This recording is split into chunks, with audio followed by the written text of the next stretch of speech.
So let me go through a little history of biomagnetism. This is written by a medical doctor and a PhD. Magnetic therapy may just be gaining more widespread use in the U.S. and elsewhere. The use of magnetic energy for healing dates back thousands of years. Earliest known medical text, the Yellow Emperor's Book of Internal Medicine, published in 2000 BC in China, mentions the application of magnetic stones to correct health imbalances.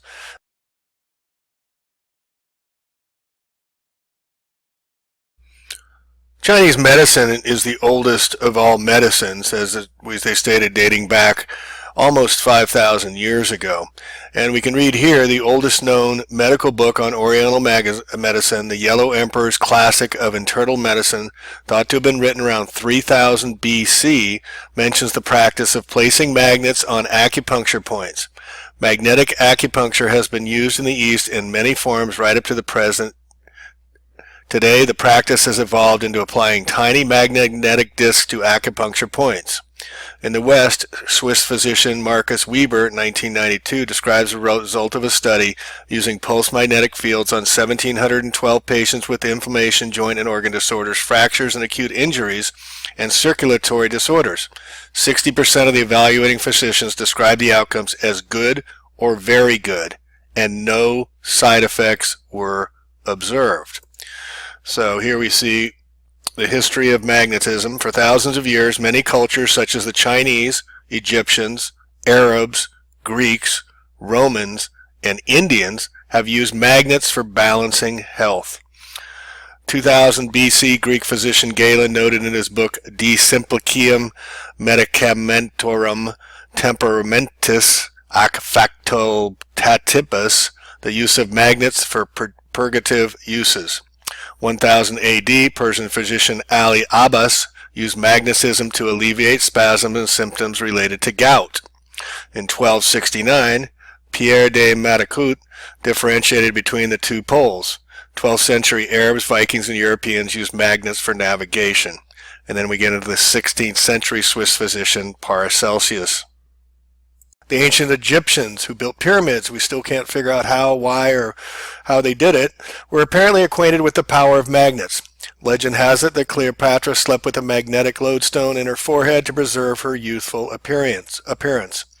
The word magnet comes from the ancient Greeks. It is thought to derive from magnes lithos, meaning, quote, stone from magnesia, end quote, an area of Greece that was known for its volcanic rocks with magnetic attributes.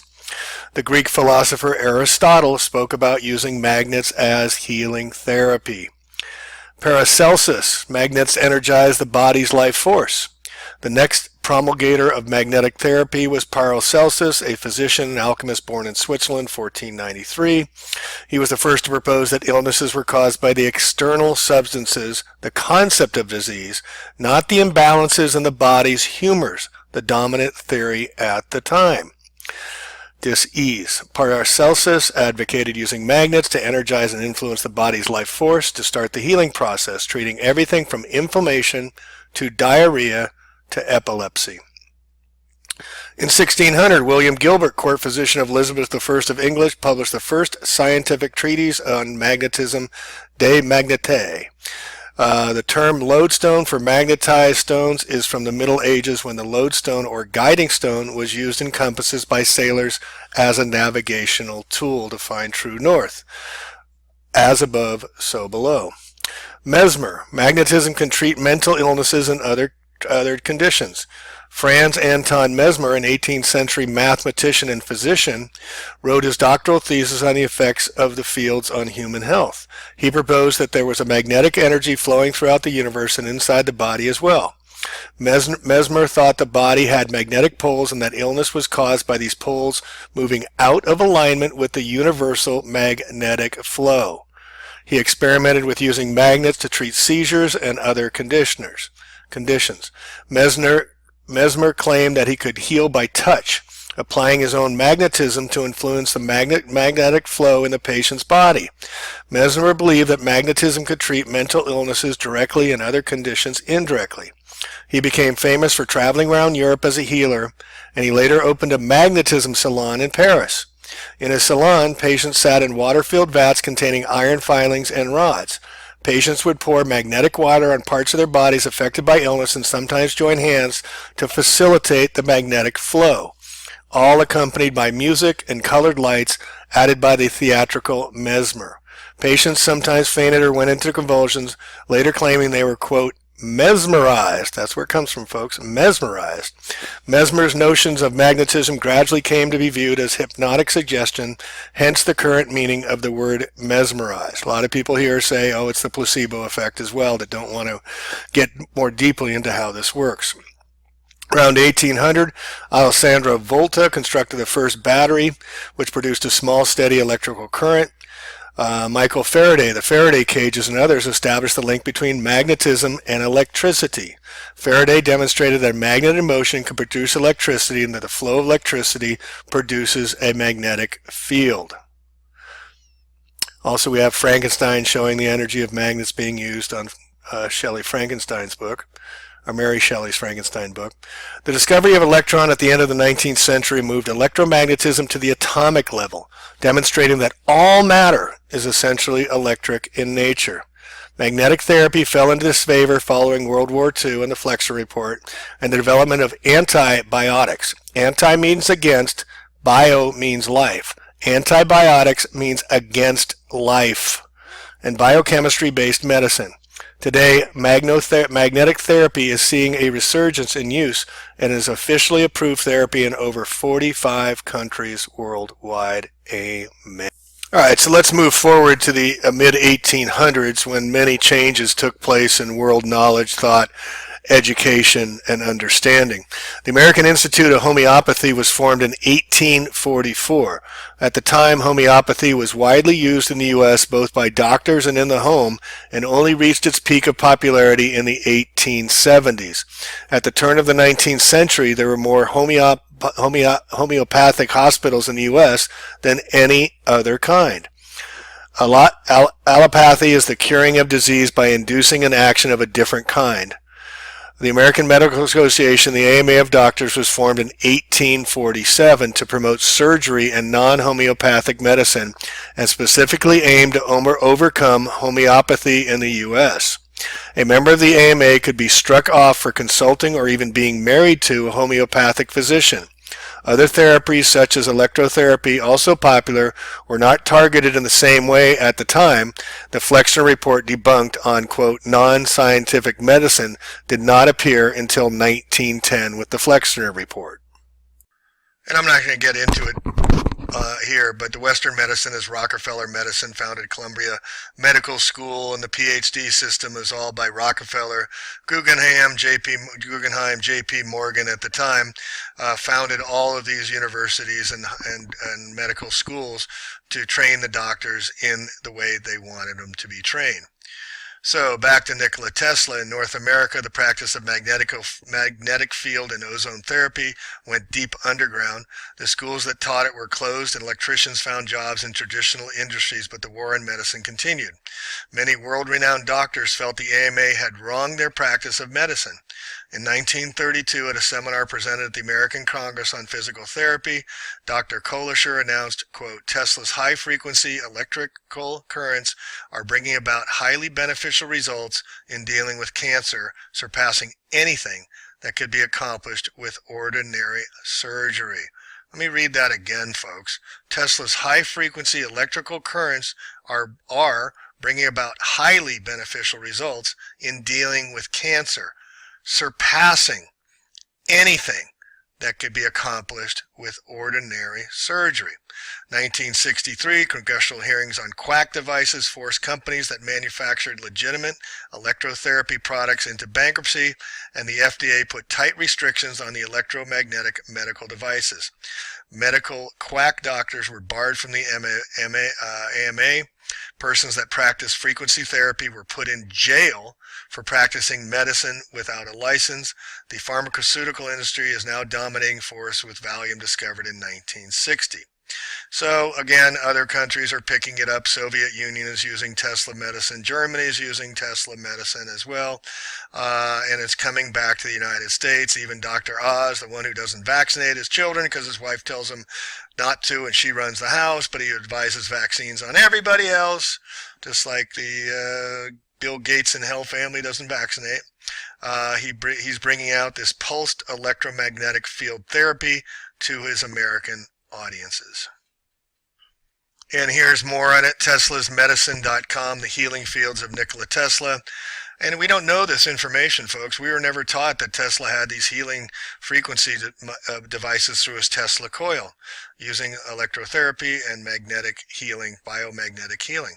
This desire that guides me in all I do is the desire to harness the forces of nature to the services of mankind. And then we can go down here and see the emphasis I place on Tesla in the various videos you will see here comes from realization that he was very influential as being the originator of an extremely advanced magnetic field therapy. He envisioned building schools and hospitals with Tesla coils embedded into the walls when doctors were still shocking their patients with early versions of TENS machines. I want to introduce the audience to a historical perspective of Tesla's medical technology, follow its demise here in the West, migration to Europe, and finally, its return as a legally licensed medical device in Canada and the United States. So this gentleman's made a video called The Healing Fields of Energy Medicine. And just understand too, cannabis, remember cannabis has been banned since 1934 when they showed a black woman allegedly, a white man allegedly raping a black woman, a white woman because she was high on dope, and that started the ban. So Hearst could get his newspapers made not out of hemp oil but out of forestry and many other, to get it hemp, the healing cancer, Simpson oil and whatnot, that heals cancer, from being in the marketplace. We could not have that. So that's another thing that was banned, and now it's being brought to the light. So here, the electricians rushed out to build or purchase these machines without any medical training to start using them on patients. It doesn't take doctors to learn this stuff, folks. The Electrotherapeutic Association was formed in Buffalo with chapters in Hamilton and Toronto because electrical power became available to the public. Hospitals in Buffalo became famous worldwide by offering Tesla treatments and cures for the most serious of diseases, and they could boast a very high success rate. Buffalo became famous by offering Tesla's treatments and cures for the most serious of diseases, and they could boast a very high success rate. So again, Tesla was an empath. He was gifted a human being inspired by the cosmos to introduce the world to electricity to lift the human condition. He died in poverty, and he was concerned about being of service to mankind rather than his own well-being. Nikola Tesla was given a comfortable free room and board in room 3327 in the 33rd floor. Imagine that.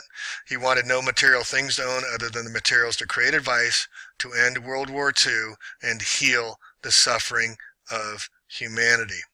He used natural medicine to improve his health. And closing up here, when Tesla invented and demonstrated his wonderful healing machines, out came the charlatans to capitalize it without doing the research to fully understand the complexities of how they worked. Many electrotherapeutic devices now coming to market under the umbrella of Tesla medicines are highly suspect and have no published research to back up any claims. Now, the difference now in between that and doing this stuff is, here's my chart. So again, the difference here, this is what I just got a reading on myself after my 6th treatment here, and E. coli was found. And as I described before, that this was done by step by step, the low-hanging fruit first, the branches, then the stumps, and then to the root of the problem. So you can see here, this cryptophyllum has returned. This is aerosol spraying, as I reported before, and that returned again, so I got sprayed again. But I did have a contact with the bacteria related to E. coli, and now that has been cleared. Tesla used a radionics device. This is just used as magnets placed around the body. It doesn't require a big box device that they attack Tesla for using the devices as. It's not required in this type of treatment protocol. So again, to emphasize, in 1910 with the Flexner Report, it transformed medical education. Abraham Flexner, it was published in 1910. He was the brother of the president of the Rockefeller Institute and was modeled after Johns Hopkins, and we've been disallowed from using magnetic therapy, energetic healing, universal energetic healing since that time until now. Let's get into Dr. Randolph Stone. So we covered how Tesla was buried with the Flexion Report in 1910 by Carnegie and the Rockefellers, and they banned it through the AMA and called it quackery. But after that, Dr. Randolph Stone came up and he developed the polarity therapy, he called it, and he lived from the 1890s to 1980, and this is where I believe Dr. Goy's got his information from about energetic healing. And Dr. Randolph Stone has these charts in his book on polarity therapy that's showing the energies of our body that ties in the caduceus that use the doctors, use the staff, and the winged disc, which is everywhere. The winged disc there at the top. Chrysler has the winged disc at the top. But you can see the polarities, the balances, the different energy fields associated with our bodies, with our anatomy, with our nervous systems, the sympathetic nervous system, and all of the rest of our immune systems as well. And it gets at the tissue level. And he has all these brilliant charts that he came up with in this book I think this is from the 1960s when he published this book, but it shows all the different polarities and all the different associations in our bodies where it starts the healing from the head, the cerebrum, down to all the way down to our feet. And it's very profound what he does and how he did it, because he shows that how it's connected as above so below, that the fields in our body are also the fields that resonate in the universe as well. So he has universal energy healing here, and it's all synchronistic in our bodies as well, using this polarity therapy. And what the magnets do, as I said, is pulls us back. Since we're pushed out of shape, we're pushed out of homeostasis balance. Well, Dr. Stone used all these charts to show how we could bring them back. Now, he also showed that using heels for healing could possibly have been the work that he did as well.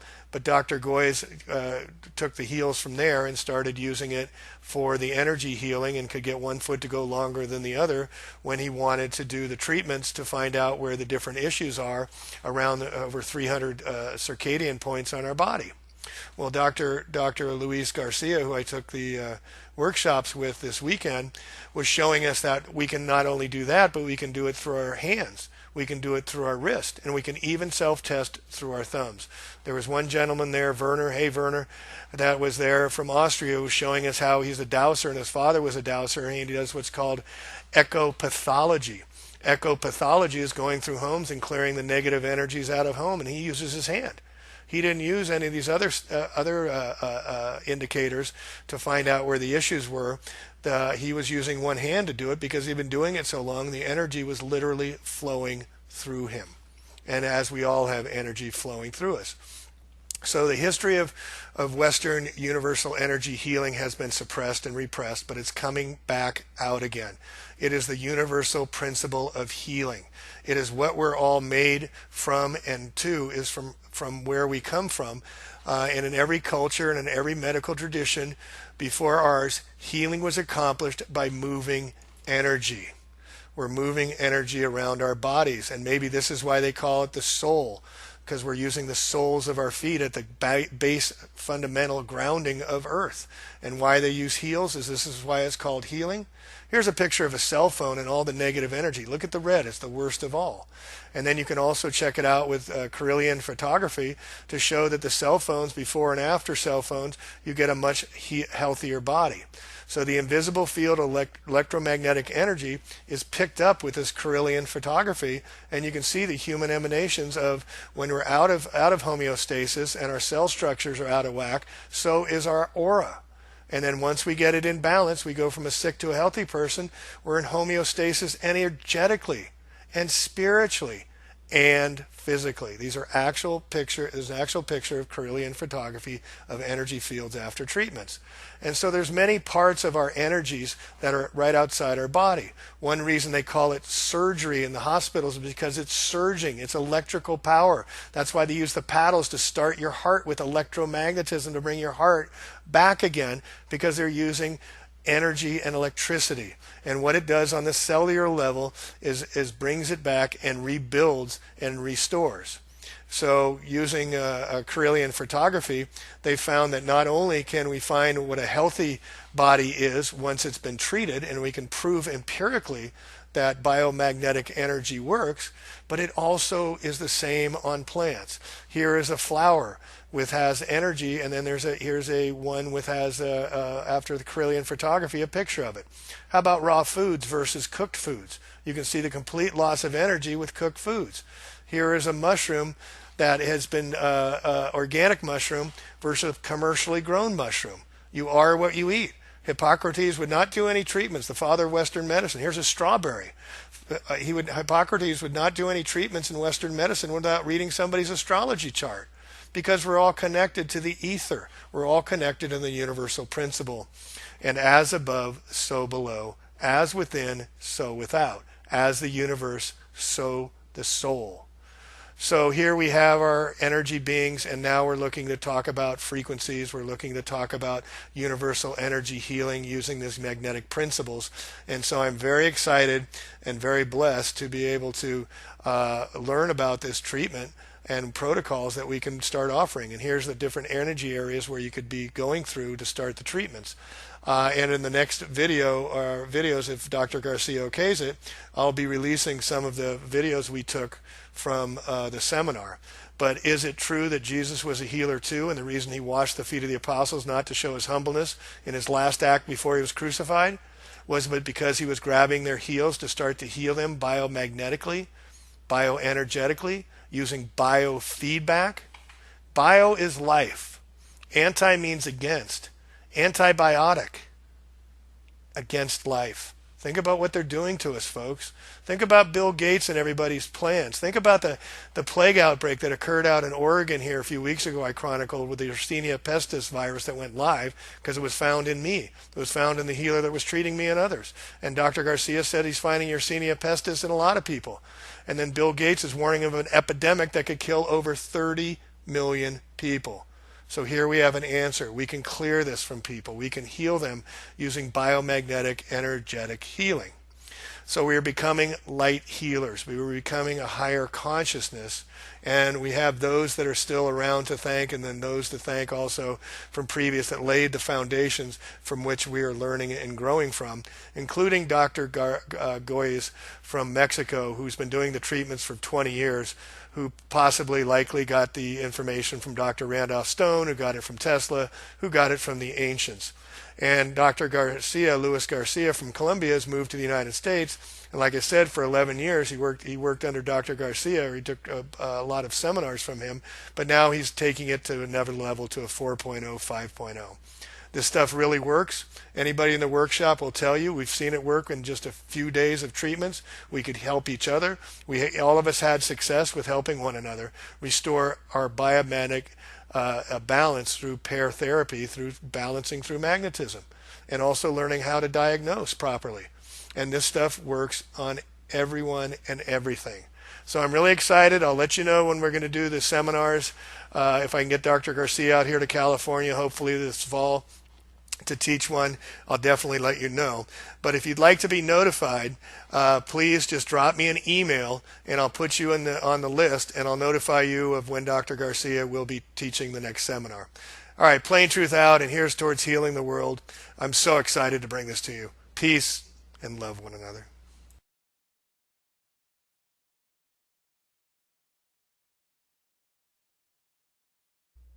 In researching biomagnetics the past few months, going back into the history, this book, Vibrational Medicine by Dr. Richard Gerber, has shown me the history in a way that I can't find anywhere else. So I'm going to read from this.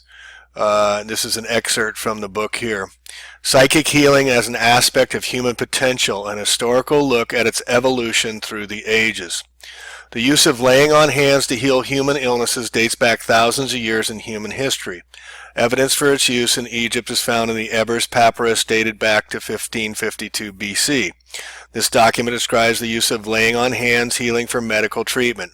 For centuries before the birth of Christ, the Greeks used therapeutic touch therapy and their Asclepian temples for healing the sick. The writings of Aristophanes detail the use of laying on hands in Athens to restore a blind man's sight and return fertility to a barren woman. The Bible has many references to laying on of the hands for both the medical and spiritual applications. It's well known that many of the miraculous healings of Jesus were done by the laying of hands. Jesus said, quote, "These things that I do, so can ye do and more." Laying on the hands of healing was considered part of the work of the early Christian ministry as much as preaching and administering the sacraments. In the early Christian church, laying on hands was combined with the sacramental use of holy water and oil.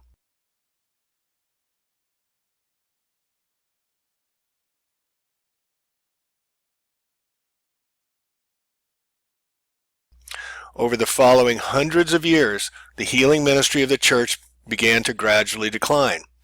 In Europe, the healing ministry was carried on as the royal touch. Kings of several European countries were purportedly successful in curing diseases such as TB by laying of hands. In England, this method of healing began with Edward the Confessor and lasted for 7 centuries and ended with the reign of the skeptical William IV. Many of the early attempts at laying on of the hands healing seem to be predicated upon a belief either in the powers of Jesus or the king or a particular healer. There were other contemporary medical theorists who felt the special vital forces and influences of nature were the mediators of these healing effects. A number of early researchers into the mechanisms of healing theorized on the likely magnetic nature of the energies involved. One of the earliest proponents of a magnetic vital force of nature was the controversial physician known as Paracelsus from 1493 to 1541. Now remember the ages of Columbus, 1492, it's all coming around at the exact same time. In addition to these discoveries of the new drug therapies, Paracelsus founded the sympathetic system of medicine according to which the stars and other bodies, especially magnets, influenced humans by means of a subtle emanation of fluid that pervaded all space. His theory was an attempt to explain the apparent link between human beings and the stars and other heavenly bodies. This is also why astrology works. It's their energy beings. The stars are called luminaries. The ancient called them luminaries because they were light beings. Paracelsus's sympathetic system may be viewed as an early astrological insight into the influences of the planets and the stars of human illness and behavior. Hippocrates, the father of modern medicine, would never diagnose a patient without looking at his astrological chart first. Western medicine has completely lost this connection to the heavens and healing. The proposed link between humans and the heavens above was thought was through a subtle pervasive fluid, perhaps an early construct of the, quote, ether which exists throughout the universe. He attributed magnetic qualities to the subtle substance and felt that it was possessed unique qualities of healing. He also concluded that if this force was possessed or wielded by someone, then that person could arrest or heal diseases in others. Paracelsus stated that the vital force was not enclosed inside an individual, but radiated within and around him or her like a luminous sphere which could be made to act at a distance. Considering the accuracy of this description of the energies surrounding people, one wonders whether or not Paracelsus could clairvoyantly observe the human auric field. This gets into Kirlian photography, which the Russian Kirlian developed to show our auras. They could photograph it now. Also in plants, also in animals. After Paracelsus' death, the magnetic tradition was carried on by Robert Fludd, a physician and mystic. Fludd was considered to be one of the most prominent alchemical theorists of the early 17th century. He emphasized the role of the sun in health as a source of light and life. What are we having now? Vitamin D deficiency, because everybody's indoors in their glass homes, driving in their glass cars, working in their glass offices, and the sun is not what it used to be. The sun was considered the purveyor of life beams required for all living creatures on earth. One is reminded of the Indian concept of prana, the subtle energy within sunlight, which is assimilated through the process of breathing. In 1778, a radical healer stepped forward to say that he could achieve remarkable therapeutic success without the need for patients' faith or belief in the healing powers of Jesus or himself. Franz Anton Mesmer claimed that the healing results which he obtained came through the enlightened use of a universal energy which he called fluidum.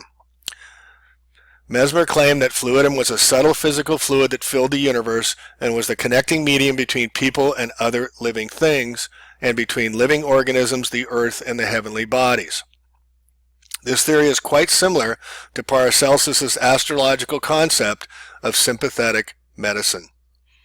Mesmer suggested that all things in nature possessed a particular power which manifested itself through special actions upon other bodies. He felt that all physical bodies, animals, plants, and even stones were impregnated with this magical fluid. In fact, the ancients used lodestones, which are magnetic. During his early medical research in Vienna, Mesmer discovered that placing a magnet over areas of the body afflicted with disease would often effect a cure. Experiments with patients who had nervous disorders often produced unusual motor effects. He noted that successful magnet treatments frequently induced pronounced muscle spasms and jerks. He came to believe that magnets he used for therapy were mainly conductors of an ethereal fluid which issued forth from his own body to create subtle healing effects in patients. He considered this vital force or fluid to be of a magnetic nature, referring to it as, quote, animal magnetism, to distinguish it from mineral or ferromagnetism. Through his research, Mesmer came to believe that this subtle energetic fluid was somehow associated with the nervous system, especially when his treatments would often cause involuntary muscle spasms and tremors. He hypothesized that the nerve and body fluids conveyed the fluidum to all areas of the body where it animated and revitalized those parts. Mesmer's concept of fluidum is reminiscent of the ancient Chinese theory of qi energy, which flows through the meridians, feeding the vital force to the nerves and tissues of the body. Mesmer realized that the life-sustaining and regulating actions of the magnetic fluidum were integral to the basic process of homeostasis and health. When the individual was in a state of health, he or she was considered to be in harmony with these basic laws of nature as expressed by a proper interplay of the vital magnetic forces. If disharmony occurred between the physical body and these subtle forces of nature, sickness was the end result. Mesmer later realized that the best source of this universal force was the human body itself. He felt that the most active points of energetic flow were the palms of the hands. By placing the practitioner's hands on patients for direct healing, energy was allowed a direct route to flow from the healer to the patient. Because of Mesmer's influence through this revolutionary period in French history, the technique of laying on hands, otherwise known as, quote, magnetic passes, end quote, became quite popular. Unfortunately, many scientific observers at the time considered mesmerism to be clearly an act of hypnosis and suggestion. To this day, many scientists still refer to hypnosis as mesmerism. This is the origin of the term mesmerized. Bet you didn't know that. In 1784, the King of France appointed a commission of inquiry into the validity of Mesmer's experiments in healing. Among the commission were members of the Academy of Sciences, the Academy of Medicine, the Royal Society, as well as the American statesman scientist Benjamin Franklin. The experiments which they devised were constructed to test the presence or the absence of the magnetic fluidum, which Mesmer claimed was the healing force behind his therapeutic successes. Unfortunately, none of the tests devised by the Commission were concerned with the measurement of fluidum's medical effects. You don't test what you don't want to find. The conclusion of this prestigious commission was that fluidum did not exist. Surprise, surprise. Although they did not deny Mesmer's therapeutic success with patients, they felt that the medical effects which Mesmer produced were due to the sensitive excitement, imagination, and imitation of other patients, aka the placebo effect. Nothing to do with magnets. Interestingly, a committee of the medical section of the Académie des Sciences examined animal magnetism again in 1831 and accepted Mesmer's viewpoint. However, despite this validation, Mesmer's work never achieved widespread recognition. As more recent laboratory investigations into the physiological effects of the laying on hands have confirmed the magnetic nature of these subtle healing energies, researchers have demonstrated that Mesmer's understanding of the magnetic nature of the subtle energies of the human body was centuries ahead of his contemporaries. As will be shown, direct measurement of these energies by controversial tools of electromagnetic detection are as difficult today as during Mesmer's time. Mesmer also discovered that water could be charged with a subtle magnetic force, and that stored energy from bottles of healer-treated water could be transmitted to sick patients by way of a metallic iron rods which patients would hold in their hands. The storage device, which is used to relay healing energy from the charged water to patients, was known as the baquette. Although today many consider Mesmer to have been a great hypnotist, there are few who really understand the pioneering nature of his research into the subtle magnetic energies of healing.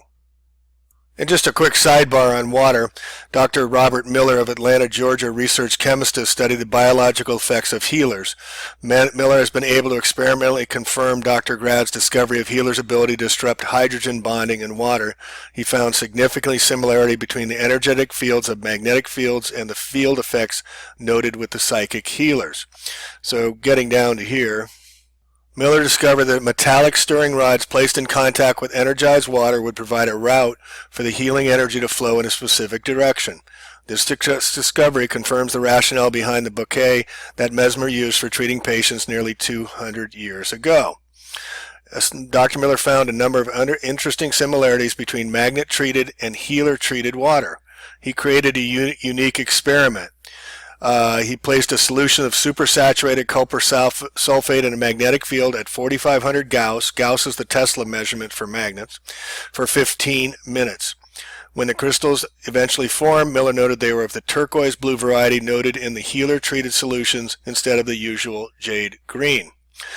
The experiment to measure further physiological similarities between the effects of magnet-treated and healer-treated water, he selected 3 groups of seeds, each composed of 25 rye seeds.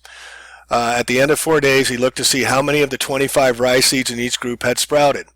Dr. Miller found that the seeds which had been watered with regular tap water had an 8% germination rate, whereas seeds watered with the healer-treated water showed a 36% germination rate, or a 4-fold increase in the number of new sprouts. Now, if you're having to live off the lands and food's important, you think this is important information, folks. But even more surprising was Miller's discovery that seeds which had been watered with magnetic treated water showed more than an 8-fold increase, or 68% rate of seedling germination. So again, to follow up a little bit more on this, Dr. Krieger looks at healers and hemoglobin, the evolution of therapeutic touch. Dr. Krieger, now professor of nursing at New York University, was particularly fascinated by Grad's observation that plants watered with healer-treated water showed an increase in the amount of chlorophyll present in their leaves. Krieger wished to examine and confirm the effects of healers on humans in an analytical method which would separate the influence of belief. The experimental work of Grad and Smith had convinced her that true energy effects occur between patient and healer, even when the patient is only a sick plant or a wounded mouse or even a damaged enzyme. She wished to extrapolate the known information from studies of healing in non-human systems toward an experiment which would confirm the healing energy influence in humans. In 1971, shortly after his work with Dr. Grad, Mr. Estebany, a healer used in Grad studies, was asked to participate in just as an experiment. The research was conducted by a medical doctor and a clairvoyant who were studying the healing process. Krieger joined the group as a fellow researcher, offering her skills as a healthcare practitioner. The study was conducted on a farm in the foothills of Berkshire Mountains in New York, utilizing as subjects a large group of medically referred patients with various illnesses. I'll get down to the results here. Krieger measured hemoglobin levels in both groups of patients before and after a series of healing treatments to the experimental group. Similarity to electricity, some healers, as mentioned previously, have referred to healing energy as para-electricity. Nurses who had taken Krieger's course slowly became proficient in the doing laying on hands of healing. Krieger herself found that the more she worked with it, the more effective a healer she became. Healing seemed to be a kind of subtle energetic gymnastics exercise. The more time and work an individual would put in, the better at healing they became. This relatively small group of nurses whom Krieger had trained began to practice their healing of some of their hospital patients. Although some felt they were a bit strange, patients did appear to get better faster when therapeutic touch was added to the regimen of therapy. They also worked their healing ministrations on anyone that would be willing to try an experiment. This would occasionally include sick and wounded stray dogs and cats with whom certain nurses achieved remarkable results. After observing some of the results obtained by the healer nurse trainees, Krager became firmly convinced that non-psychic individuals could be taught to do the healing.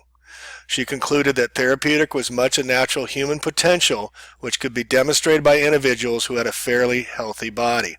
In addition, these qualities, the potential healer had to be educable because though therapeutic touch might seem like a simple act, she found that in reality it was quite complex to do in a conscious manner. Krieger's study utilized registered nurses who were under her direction in hospitals and other health facilities in the metropolitan New York area. She studied 32 registered nurses and 64 patients designed similar to her two previous research projects. 64 sick patients were divided into two groups, 32 each. The control group had a regular medical and nursing care under the direction of 16 non-healers. The experimental group of patients had similar care except that 16 Krager-trained nurses performed therapeutic touch in addition to their regular medical care. Hemoglobin levels were measured in both groups. The two groups were compared for differences. In the nurse-healer treated group, there were statistically significant increases in hemoglobin. Her statistical analysis showed that the odds against the results obtained due to chance were less than 1 in 1,000. Now, this is in the new book, the 3rd edition, but it's not in this link here, so I'm going to have to read from it. Krieger's study was repeated in 1973 with a larger group of patients and even stricter controls to answer criticisms directed toward the design of her study. 46 patients in experimental group and 33 ill patients in her control group. Again, she achieved similar data. The tendency for healing energy to increase hemoglobin has been found to be so strong that cancer patients who have undergone laying on hands healing have occasionally shown rises in hemoglobin levels in spite of treatment with bone marrow suppressive agents, which would predictably induce anemias. Many unique applications have come from the use of this healing art in the hospital setting. In one preemie unit in New York, nurses began to use therapeutic touch on premature infants as part of their medical care. The medical staff began to note such tremendous strides in infant progress and weight gain that they sheepishly asked the nurses what they were doing that was different from the usual regime. Eventually, all doctors and nurses in the neonatal unit were taught to use therapeutic touch on the infants, including many inquisitive parents who wished to give their children every possible chance for a healthy survival. In another hospital in New York, doctors and nurses in the emergency room began to use therapeutic touch to ease and quiet many of their patients coming in and out of psychedelic drug overdoses. Utilization of this technique has met with interesting success.